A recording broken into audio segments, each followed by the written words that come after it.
Okay. Um, that's really loud. Sorry, my microphone is really, really sensitive. I'm very sorry, guys. Okay. So some of you guys may know me as Morgan Maniac on my other account. Um, I'm probably getting a lot of you guys from that account onto this account if you want to. Of course.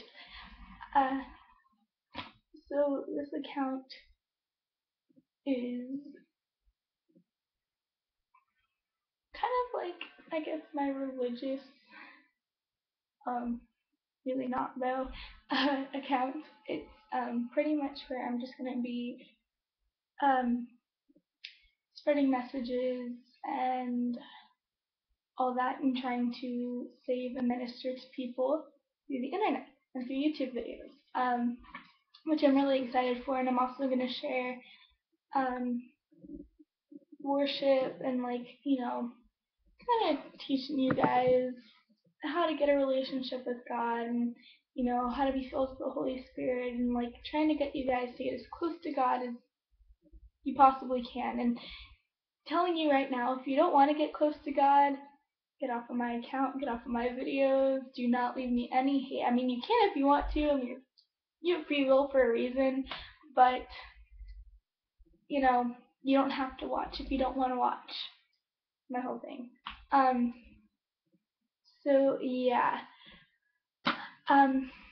Let me just talk about myself. Just today, I'm just going to be sharing my testimony. That's greatest. Okay, testimony. When you witness to something, that's what a testimony is. You're actually talking about today in church. Um, testimony is when you witness to something. So, like when somebody is witnessing to a crime and they're on the stand and they're getting asked questions and they're getting asked about like what they saw and whatnot, they're sharing their testimony. So my testimony is witnessing to what Jesus and God have done in my life and the Holy Spirit and all this, normal stuff that us Christians have to go through. No, well, yeah, at the same, it's like a yes or no to that actually. Yeah, okay, I'm gonna go ahead and get started. So I grew up Catholic, um, grew up as a Catholic, uh, and I kind of like did all these little like classes every week for like once a year, like they went up each grade and whatnot. And so it was like kind of like Sunday school or like Bible study or Bible school or whatever, but it wasn't always on Sundays. Yeah, actually, no, actually, it was never on Sundays. Actually, no, it was. Yeah. So I grew up Catholic pretty much. But the thing with Catholicism is that it's very hard for us young people. Just so you guys know, I am 15. It's very hard for us young people to relate to the sermon or the message or whatever, or to actually have a certain kind of fun um, at church if you go to a Catholic church. So yeah, I didn't really have a relationship with God. Nobody told me that I had to have a relationship with God in order to get into heaven and all that sort of stuff. Nobody told me that. So I didn't have a relationship with God. And I didn't really like some of the the way that Catholics, some of the things that Catholics like to live. I didn't like what they had to believe. Um, so I never considered myself a Catholic. I never considered myself religious. Yes, I believed in God, but I didn't go to church at all. Maybe just for those classes and like when I had to, maybe like Christmas and Easter, you know, normal stuff. But yeah, I didn't consider myself Catholic. Um, so the hardships. Okay, this is part of the testimony where I'm going to be talking about, you know, um, my relationships with people and some of the things that I've gone through, some major things in my life that I've gone through that have led me to do whatever what the next step is in the testimony. So, okay, Um, I grew up with an older brother. I have an older brother. He's my only sibling, and my two parents, right? So when I was in about fourth grade, actually, it was the first Friday. It was the very first week. It was the end of the very first week of fourth grade. Um, my parents, both my no, my dad picked us up straight like right after school, like right after school, and he never did that. We always went to an after school program at the school, and we're like, whoa, that's really strange. And he took us home, and my mom's like not even dressed. She looks like she's been crying, and they sit us down and tell us that they're getting a divorce. I just start bawling, like every little kid would. I was only 9, and my brother just gets so angry, and he goes into his room and slams the door and starts punching things. Yeah, um, you can kind of tell the difference between genders there. Uh, and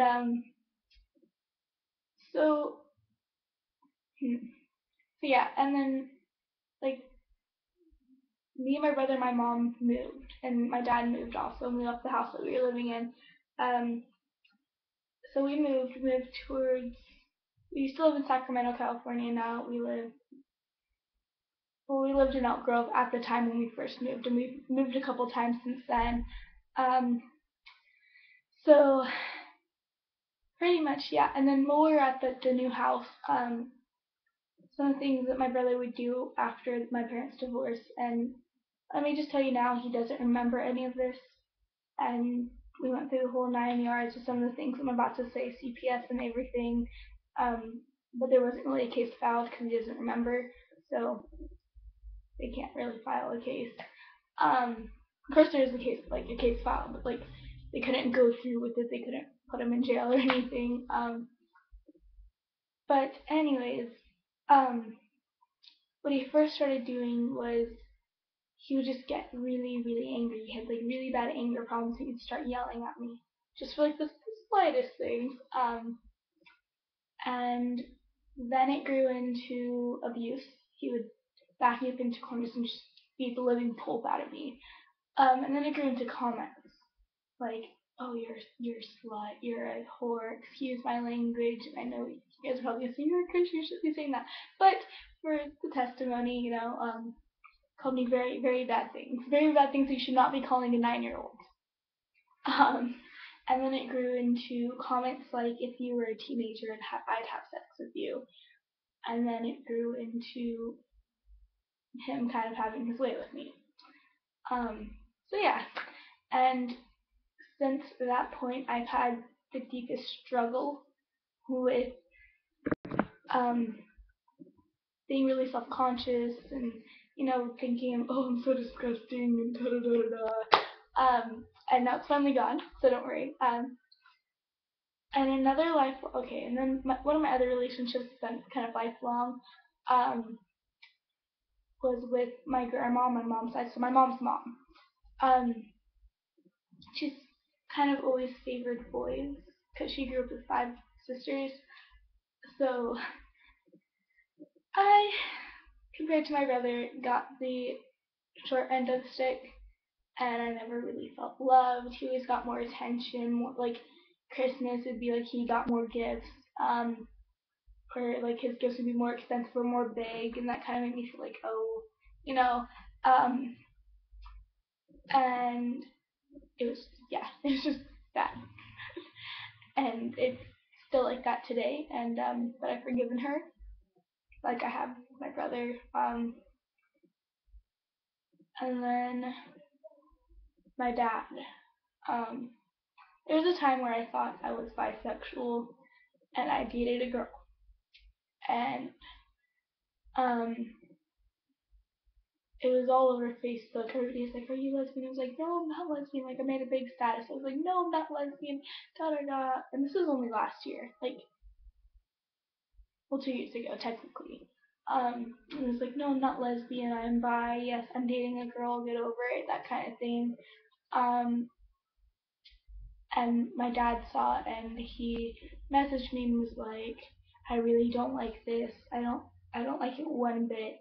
Um, you have to break up with her, like, or else I'm gonna pretty much disown you as my daughter." And so I'm breaking up with her, but I still can't forgive my dad. Or I have now, but I still, like, I couldn't for the longest time. I stopped going over to his house every weekend, and I stopped all that. Um, yeah, and it was just all that. I didn't even talk to him. Sorry, I live in an apartment, so if you can hear the yelling, it's black people. Not trying to be racist, but that's true. Um, the black people across the hall. Uh, and okay, so and then last year, my freshman year, um, I'm probably gonna have to make this video in two parts, so I'll just finish with the relationships and whatnot. So yeah, with like last year, freshman year, I went through like this huge, really bad breakup, and um, the guy had promised me that he'd go to homecoming with me, but because of the way that the relationship ended, he couldn't. And it's not that he didn't want to, and it's not that we had such a bad breakup that, whatever. It was, we still liked each other, but he couldn't go with me. It was like physically impossible for him to go. Um, and I'd asked my friend Tim to go. Let's just say that was a bad idea because one of my best friends decided to claim that Tim asked her to go to homecoming with her, and it grew into this big fight. And the only reason that, and he said himself that he doesn't even remember asking her homecoming or her asking him or whatever. Still to this day, he still says that, and he still testifies to that. I'm using testify. Okay. But it ripped apart me and my best friend's relationship completely. And the only reason that she would have said that she asked somebody else to homecoming other than her boyfriend, who she's still with, who she cheats on all the time. Okay, excuse me, that's really bad. But whew, uh, was because her boyfriend didn't want to go with her. Not like he didn't want to go to the homecoming. Like not even for her. So, you know, yeah. And then my other best friend, who was best friends with me and that girl, um, he like couple days later after me and the girl got in our issue, um, he texted me and was like, I don't think we can be friends. I don't want you and your problems bringing my happiness down, because he was gay. Um, and I had introduced him to my boyfriend, the one that I just broken up with, that boyfriend's best friend, who's also gay. And so pretty much after that really bad breakup, I was torn apart. Like I was completely torn apart. And up until like a little while ago, I've still been torn apart by it. Um, yeah. So and he was like, I don't need you bringing down my happiness. And I was like, okay, if you want to be that way, okay. Um, yeah. And then I had a really good friend of mine commit suicide about 2 summers ago. So I've never really been able to forgive her until recently. Um, so I'm gonna go ahead and make that second part of this video. Oh, that's really loud. I'm really sorry if this is really loud, guys. I'm really, really sorry. My webcam's all broken, but when I start doing more videos, I'll actually be using like an actual camera. I just really wanted to do this video first so I can do the one on my other account. But yeah, anyways, second part will be up next.